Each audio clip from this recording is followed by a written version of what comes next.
Okay, so this morning I will be showing how I use the K-Rig jig in order to make pocket holes when I'm building household, like little household projects like shelves or tables or something like that. So, can you remember? So what we're gonna use, my tip on my drill bit broke last project, and so here on this, Max, look down right here, on this thing, like my wood that I use is generally 1x, and so this is a 1x3, so the thickness of this is 3/4 of an inch.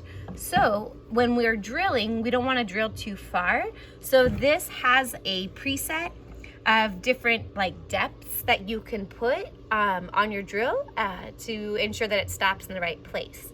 So the one that came with the kit doesn't have marks on the bit. However, this replacement I bought is really nice, and it does say like 3/4, so I know where to put the stopper. But here, zoom here, Max.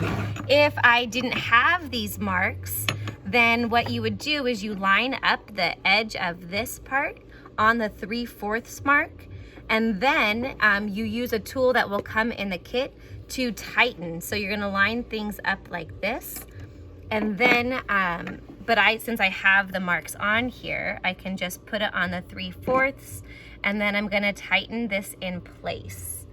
Now the other piece that is important to get right too is this here. This is what is like your guide for drilling. So this slides up and down, and on the side here, we also wanna make sure that we line it up to the 3/4 thickness of the wood as well. The few times I forgot to do that, you end up drilling too far. So the way this works is, if this is your, like the front piece of the wood that you want to show and you're gonna drill into the back, you put your wood here, and then you just sandwich this, and you can, this part is adjustable, so you can like change it for if you're using like 2x4s or whatever you're using. And so now, next step, it will be to drill our pocket hole guides into here. Okay, let's go ahead and, so what we're gonna do now is we're gonna use this as our guide to drill in. So the cool thing about this is that it has like different options. You can see here how there's like 3 holes, so you can choose like where you want, and I really like it because now I have my 2 pocket holes that I can then use there, and I think it's great that it has these spaced out because you don't have to move the wood each time. So now I'm just gonna flip over and line this up again, close my handle in the back to hold it in place, and then I'm just gonna drill 2 more pocket holes.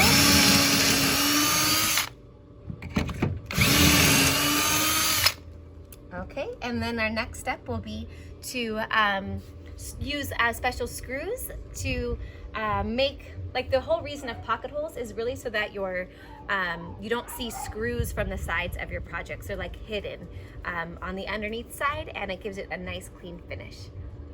So now what we're gonna do, there are these specialized like screws just made for pocket holes.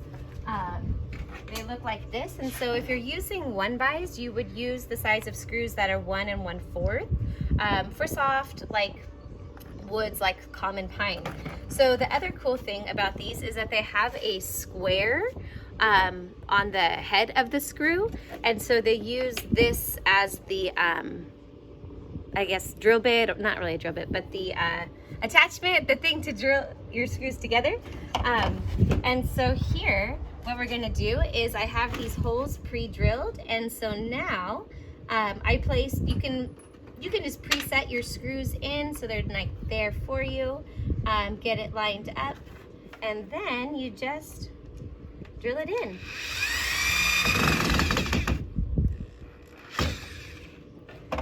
This is a little bit trickier because I'm going in at an angle, but these pocket holes are really good for like making planks, like on a like if you wanted a table or something like that. So now, so you can see here from the front, you can't see, and then from the side, there's no screws either. So this will be what is up against the wall, and now there's no anything showing.